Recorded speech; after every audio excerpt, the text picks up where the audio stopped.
Olá, eu vim hoje mostrar para vocês como criar um shellcode em 100% caracteres ASCII printáveis. Aqui segue o link do GitHub desta apresentação e todos os recursos disponíveis na mesma. Para quem não me conhece, meu nome é Elvio Júnior, tenho aí mais de 20 anos de carreira na área de TI, sendo os últimos anos focado em segurança ofensiva. Atualmente sou CEO da Sec4Us, né, uma empresa especializada em treinamentos na área de segurança ofensiva. Está aqui os nossos sites, o meu site pessoal, meu GitHub e o site da Sec4Us. Motivação do tema dessa palestra. Muitas vezes nós esbarramos durante um processo de pentest em bloqueios por, seja a aplicação está filtrando os nossos dados ou tem um EDR na ponta que está segurando o nosso pentest. Então a gente precisa ter métodos mais criativos. Tá? Para a criação de exploits em ambientes restritivos, né, como um exemplo aí de um HP Network Manager, que é extremamente restritivo, né, a criação, estudo de novas técnicas, entender como a gente pode trabalhar. Muitos antivírus ainda trabalham por assinatura, tá? Então, trabalhando com novas técnicas, a gente consegue fazer um bypass, já vi aí. Né? E a ocultação de um shellcode em memória ou arquivo, para que não seja facilmente identificado aquele determinado shellcode. E para começar a brincadeira, isso aqui que está na tela, se parece com o shellcode? Posso dizer que isso aqui são 100% caracteres ASCII printáveis. Tá? Isso, sim, é um shellcode. O shellcode de um shell reverso TCP Windows gerado pelo MS Venom.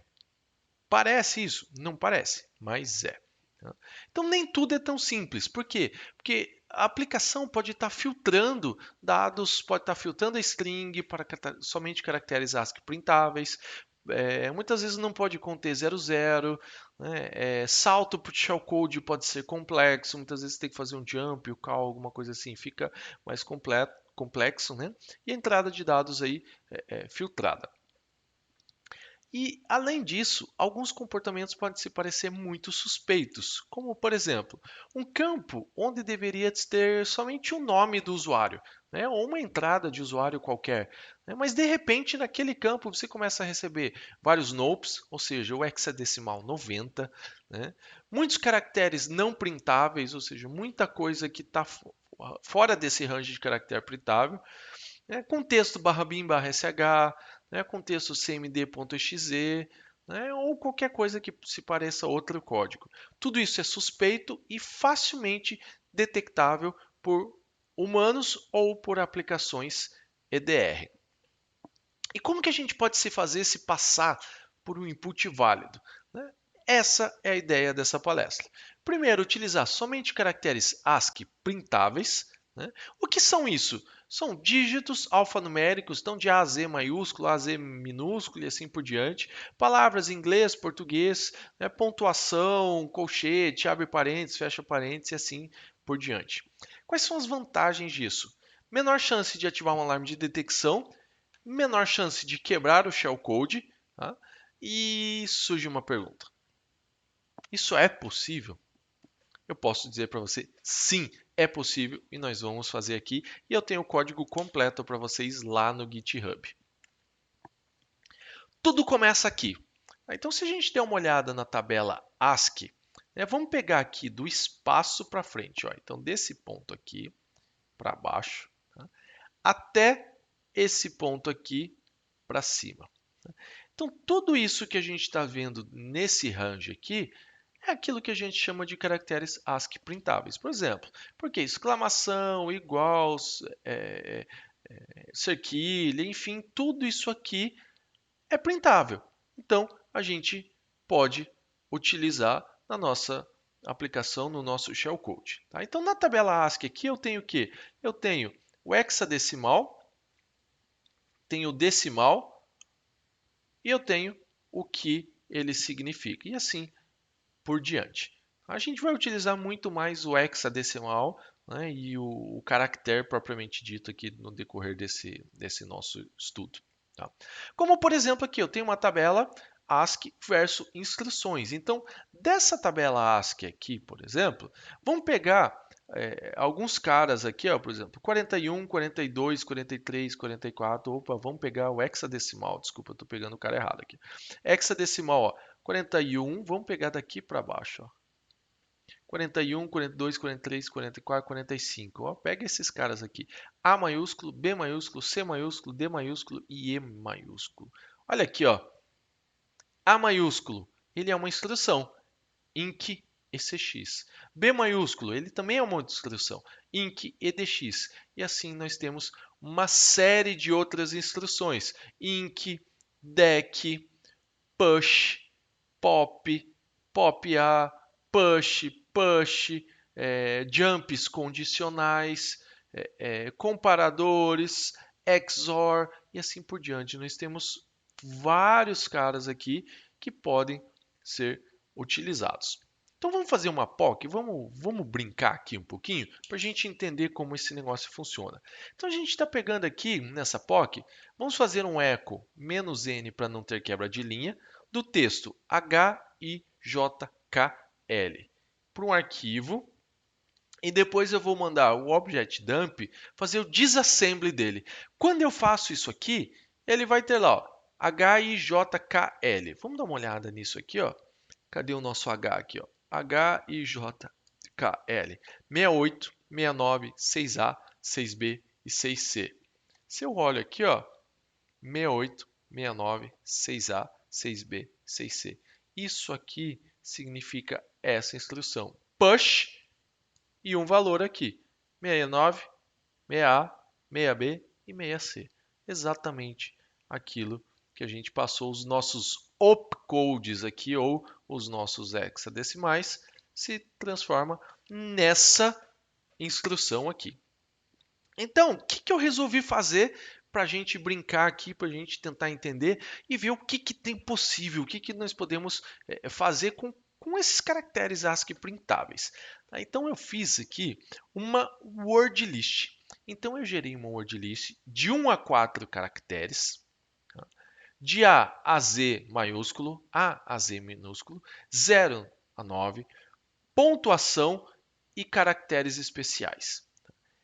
Ao rodar isso aqui, eu fiz isso aqui com esse script. Usei o crunch de 1 a 4 caracteres para usar mixed alphanumeric space, tá, desse char7, fazendo output para esse arquivo brute_text.txt.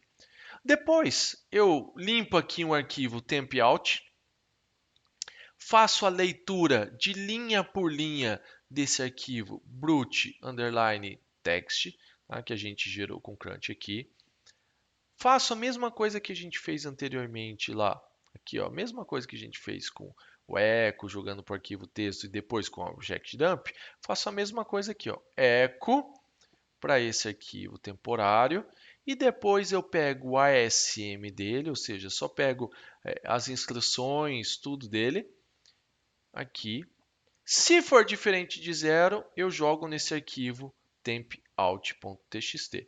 E no final eu faço uma ordenação disso aqui, né, e com o "-u" aqui para deixar somente aquilo que são instruções únicas. Tá? Então esse script também está disponível para vocês. Então eu rodei, ele demora pra caramba para rodar. Tá? Ao rodar ele com essas especificações, eu tive um resultado aqui mais de 263 mil instruções únicas. Dentre elas, diversas opções de push, pop, inc, dec e XOR, algumas opções de jump e comparativo, mas eu não tenho esses caras aqui. Eu não tenho call, eu não tenho nenhum jump absoluto, eu só tenho jump relativo, tá? E não tem ADD. Eu tenho outras instruções, como sub para subtrair, né? Algumas outras coisas, mas ADD eu não tenho. Então, esses caras aqui são importantes, principalmente o call e jump, para que a gente possa identificar a posição de memória do nosso shellcode. Vocês vão ver como nós vamos resolver isso aqui. Vamos a alguns exemplos ainda dentro desse nosso brute force. Então tem três caracteres aqui: D minúsculo, cerquilha 3, que corresponde ao hexadecimal 642333. Esse cara corresponde à instrução end ESI, ou seja, um elógico do registrador ESI, vindo de um ponteiro de memória. Aqui, esse cara aqui, para quem conhece sempre, isso aqui indica o nosso SEH handler. Então, esse dword, PTR, blá, blá, blá, tem aqui um ponto do SH handler desde que o EBX seja índice 0. Então, a gente já vai ver isso aqui, a gente vai trabalhar isso aqui um pouquinho para frente. Tá? Outra instrução, sub EDI, o que está no topo da pilha. Sub a L2F, né? Sub a X e o endereço 47, 6F, 6F, 6F, 6F. Então aqui, ó, tudo isso aqui é caractere ASCII printável. Então todo esse range aqui, e o mais legal é o seguinte, todos esses exemplos acima aqui, nós vamos usar no nosso decoder. Então todos esses caras a gente utiliza no nosso decoder para fazer a nossa brincadeira aqui. Mas eu ainda continuo com aquele problema, Elvio. Eu ainda continuo com o problema que eu não tenho call e eu não tenho jump. Então, como que eu identifico a posição de memória do meu shellcode? Tá? Vamos lá. Continuando aqui. Mas eu continuo com o meu problema, que é o quê? Geralmente, eu preciso identificar a posição de memória do meu shellcode. E para isso, nós temos a opção de realinhar a pilha e, posteriormente, jogar para esse fluxo de execução, ou executar um call ou um jump absoluto para esse endereço do nosso shellcode. Mas nem sempre eu tenho alinhamento de pilha fácil ou viável, né? E nós não temos as instruções call e jump absoluto.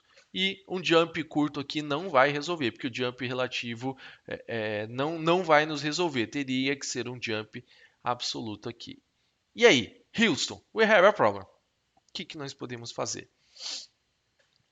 Nós temos uma solução relativamente elegante aqui.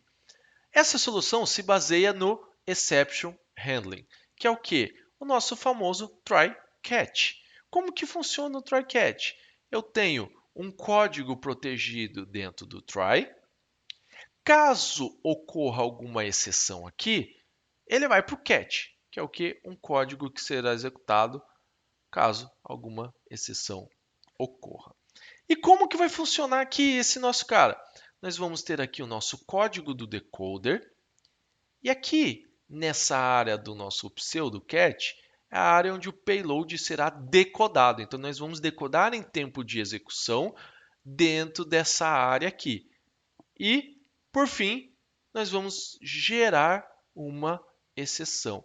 Quando eu gero uma exceção, automaticamente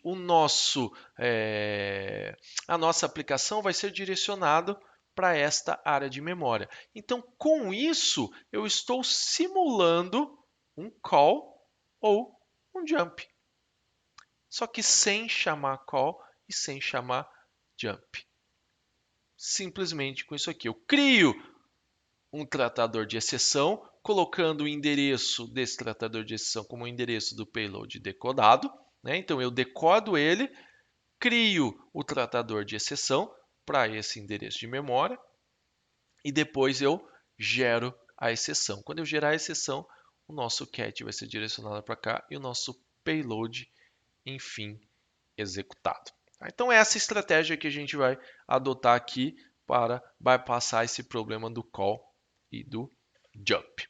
Mas antes de fazer isso aqui, vamos à brincadeira? Vamos fazer um POC do nosso processo de exploitation, passando 500 Cs para ele. Né? E vamos gerar a exceção ser direcionado para esse nosso código aqui.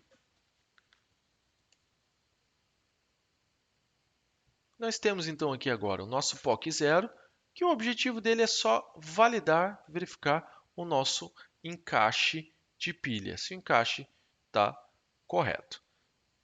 Então vamos aqui ao nosso Windows, executar a aplicação e anexar o nosso debugger.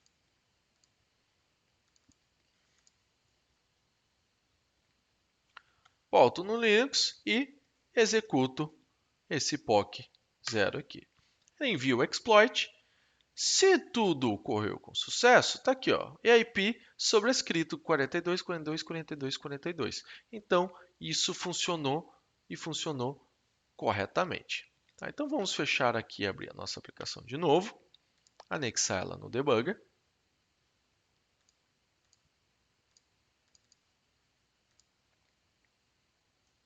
Deixar ela rodando. E voltando aqui no Linux, vamos dar uma olhada no nosso exploit. O nosso exploit já está aqui com o endereço que vai sobrescrever o EIP, que é um jump ESP. E esse cara aqui, ele passa como o payload o conteúdo de um arquivo payload.o, que é um arquivo que a gente vai utilizar, que nós vamos assemblar o nosso ASM aqui para trabalhar esse cara. Que ASM nós vamos fazer aqui, que é o primeiro cara que nós vamos fazer? É esse ASM aqui, que é o nosso primeiro POC. Tá? Então, esse arquivo aqui está bem detalhado. Tá? Nós não vamos fazer o detalhamento dele aqui dentro, mas esse cara é o cara que implementa exatamente o nosso try-catch. É esse cara responsável por fazer isso. E neste ponto aqui desse nosso arquivo ASM, é o ponto onde nós vamos colocar o nosso decoder, ou seja, ele vai decodar em memória diversas instruções. Nesse caso, as instruções que nós vamos decodar em memória são os INC-ECX, que é o nosso 41, 41, 41, 41 da vida. Tá? Para que esse cara funcione, aqui nós temos que colocar um endereço de um pop-head, que já está colocado aqui. Então, no arquivo que eu mandei para vocês aqui vai estar 41, 41, 41, 41. Vocês precisam alterar isso para um endereço que é o endereço de um pop-head, para que ele funcione, para que ele possa trabalhar corretamente o que ele precisa fazer ali. Então, tá bom. Então, nós vamos assemblar esse cara aqui.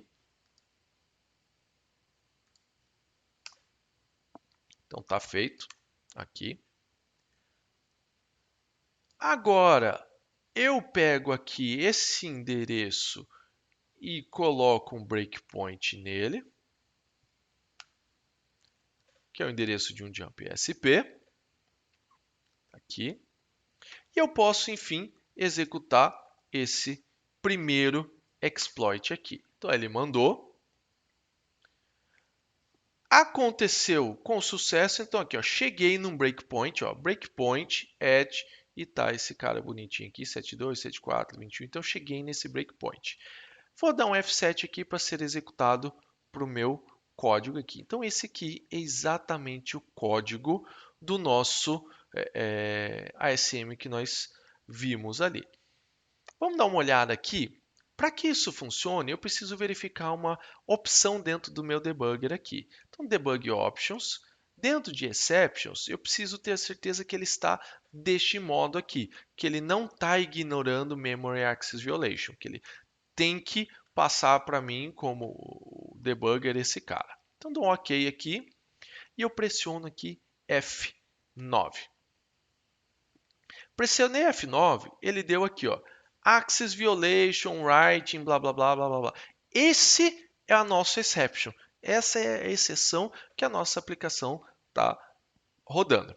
Quando eu pressiono Shift F9, ele vai passar para o nosso tratador de exceção, ou seja, ele vai passar para o nosso catch.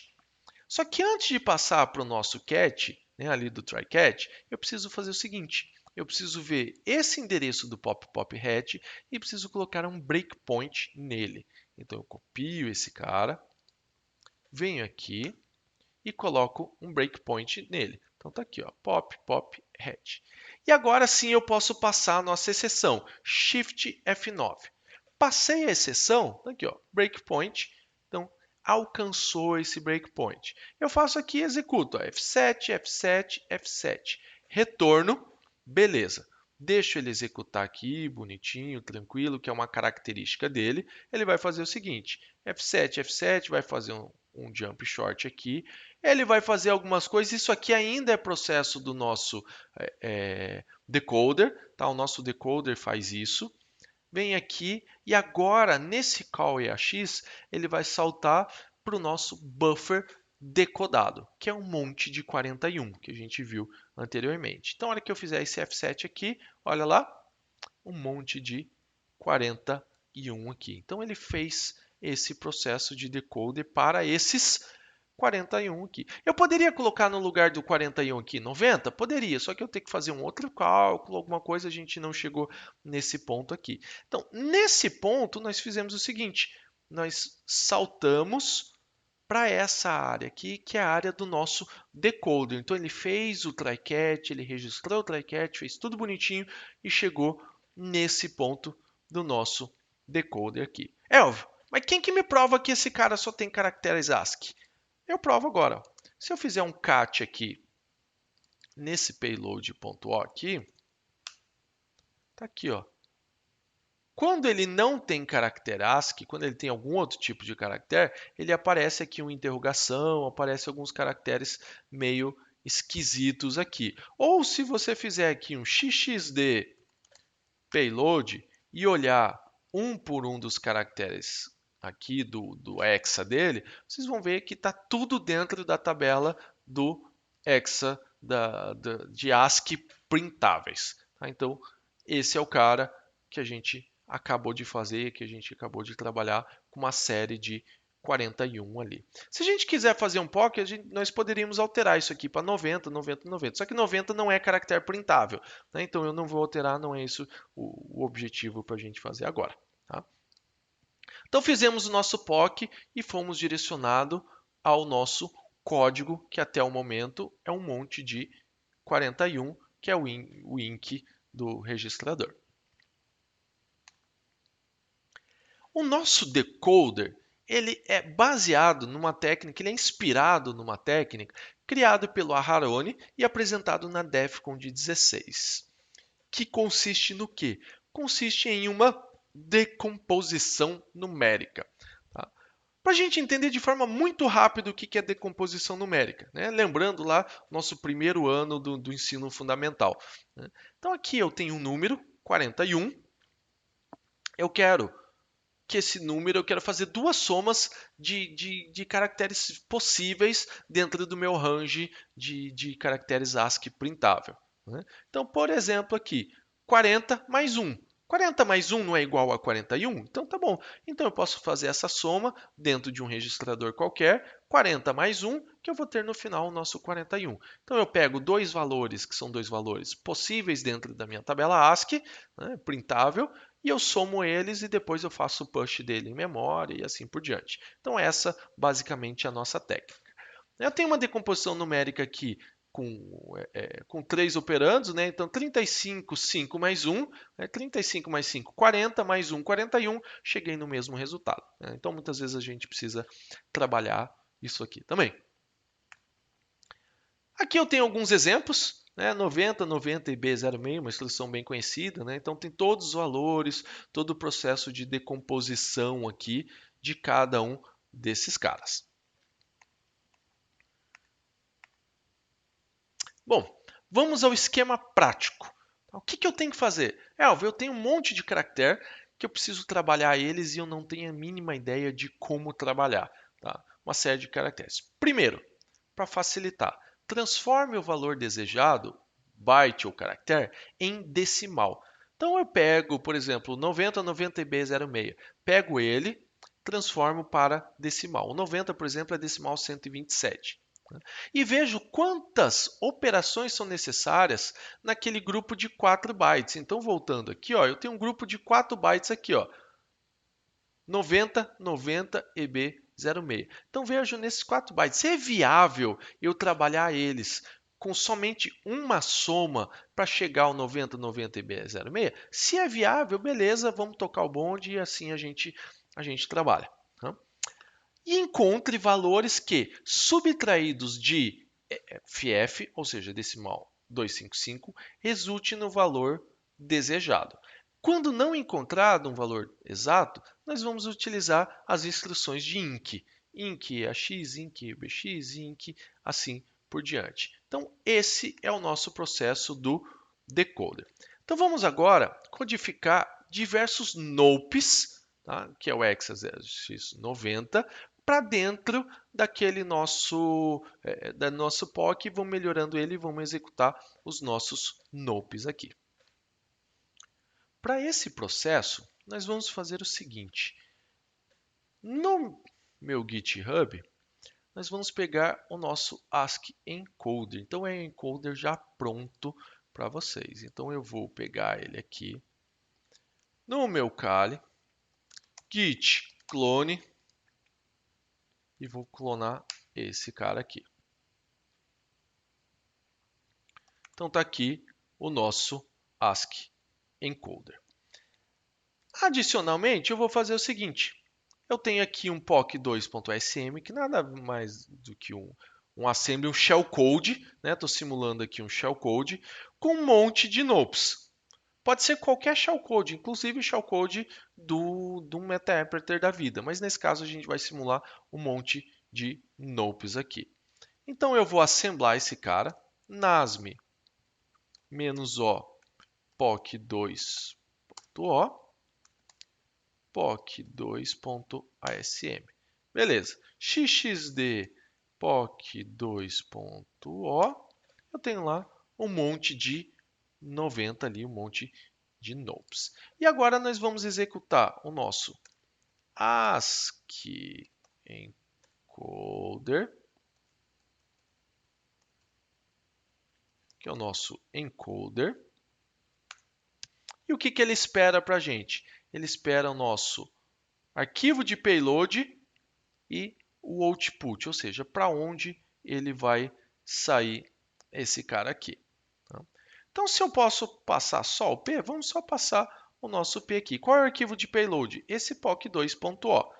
POC2.o, que eu estou simulando aqui um processo, tá, de encodar aquilo que a gente vai utilizar, que é o nosso shellcode do MetaInterpreter da vida. Então pode ver aqui que ele mostrou todo um status na tela para a gente, que ele fez o encode disso aqui. E se der uma olhada, ele deve ter salvo isso aqui dentro do nosso payload.o. Se eu fizer um xxd aqui, payload.o, não, na verdade aqui ele salvou, está aqui, ó, output file, decoder.asm. Então, se eu der uma olhada nesse cara aqui, ó, decoder.asm, então está aqui, ele gerou todo esse cara. Então, ó, ele define o EAX bonitinho e depois ele faz todo o processo de encode. Então, pode ver que ele está fazendo aqui com XOR. Então, ele calcula isso automaticamente, como ele faz, qual é o melhor para fazer, qual é o melhor path, qual é o melhor caminho para fazer. Nesse caso aqui, ele achou o melhor caminho aqui como XOR. Então, ele trabalhou tudo isso aqui. Então, nós vamos fazer o quê? Vamos assemblar esse cara aqui. Como? Eu pego todo esse linguição gerado aqui, ó, copio. Se eu voltar aqui no nosso POC1.sm, aonde ele tem toda a parte, ó, do decoder aqui, eu vou substituir esses pushes aqui por esse nosso código. Então, só substituo. Substituir, bonitinho, tranquilo. Então, salvo e vou assemblar esse POC aqui. Então, POC1. Então, lá, nasm POC1 para payload.o. Então, agora eu posso reiniciar minha aplicação aqui. Cybersecurity Summit. Mando anexar. Rodo. E posso rodar o nosso exploit. Lembrem que o exploit está pegando esse payload.o, que a gente acabou de assemblar ele aqui, ó. Então, eu rodo esse nosso exploit aqui. Só eu tenho que colocar um breakpoint aqui no jump ESP e eu coloco já de quebra aqui o breakpoint no nosso pop head. Então são os dois breakpoints que eu preciso colocar. Mando rodar o exploit, rodou aqui, caiu no jump ESP, aqui eu posso dar um F9 direto, caiu no axis violation. Então, a hora que eu pressionar Shift F9, ele vai direcionar para o nosso pop head. Então, Shift F9, olha lá, ó, breakpoint no nosso pop head. Então, F7, F7, F7. Ele faz esse cara aqui que a gente acabou de ver que faz parte dele. E quando ele fizer esse call e AX, ele vai direcionar para os nossos nopes. Vamos ver se isso é uma verdade? Tá lá, ó, nossa série de nopes aqui. Então tá aqui, ó. Se eu olhar aqui para baixo, ó, ele tem uma série de nopes aqui, que é aquilo que ele assemblou em tempo de execução. E o nope não é um caractere printável. O 90 não é. E se eu der uma olhada nesse, der um cat aqui, ou vamos fazer um xxd no nosso payload, ou der um cat aqui no nosso payload, a mesma coisa. Ó. Olha o que eu tenho aqui. Ó.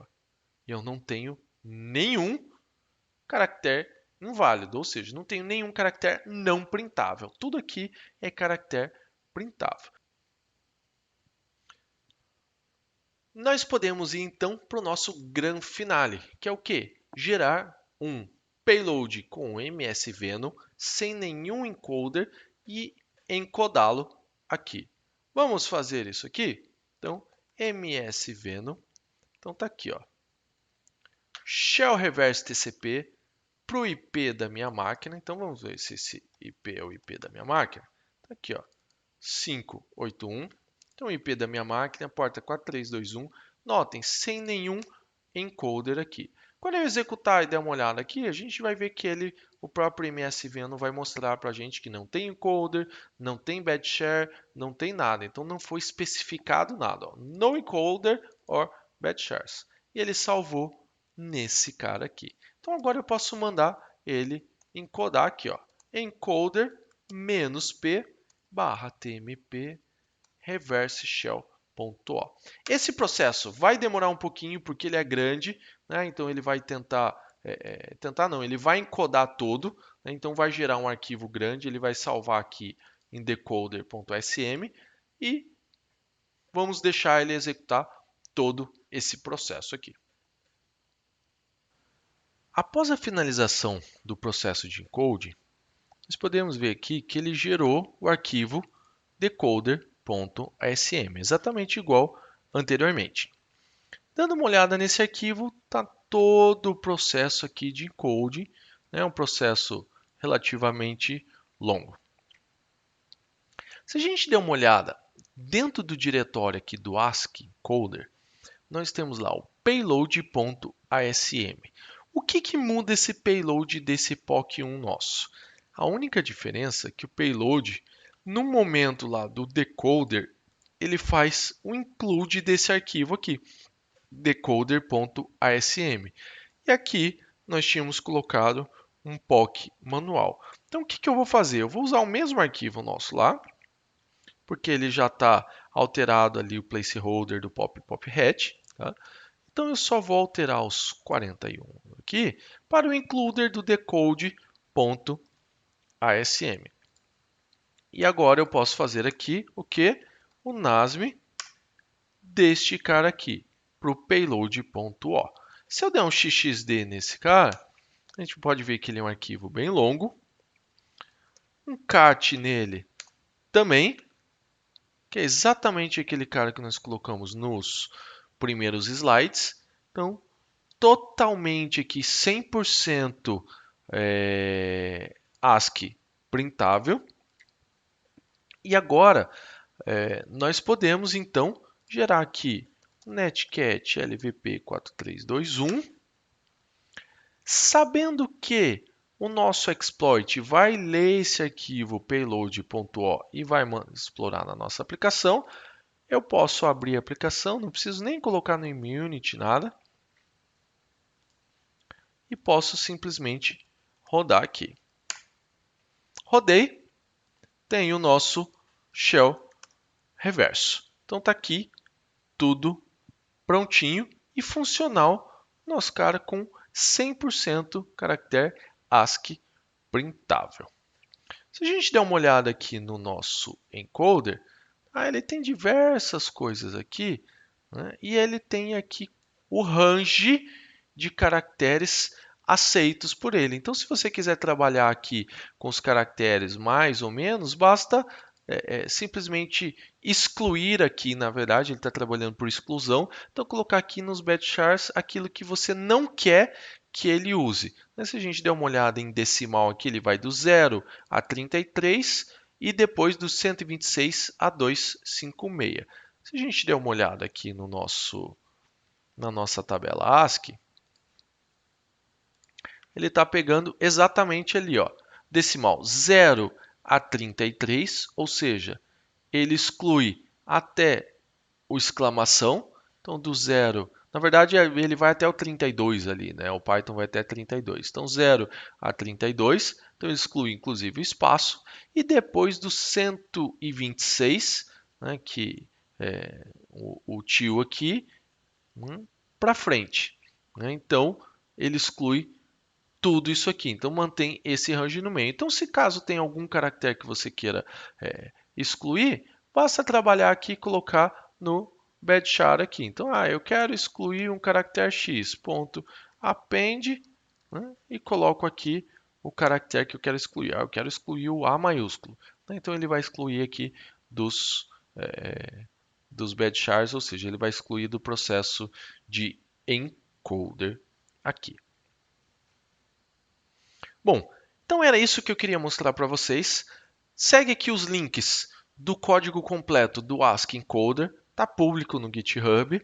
Segue o link desta apresentação, desse slide, com todos os arquivos que eu utilizei e os meus contatos aqui. Fiquem à vontade para entrar em contato comigo. Caso queira, nós temos uma série de treinamentos aí de shellcode, de exploit. Fique à vontade para entrar em contato também para obter mais informações sobre os treinamentos. Então, desde já, agradeço, muito obrigado e até a próxima.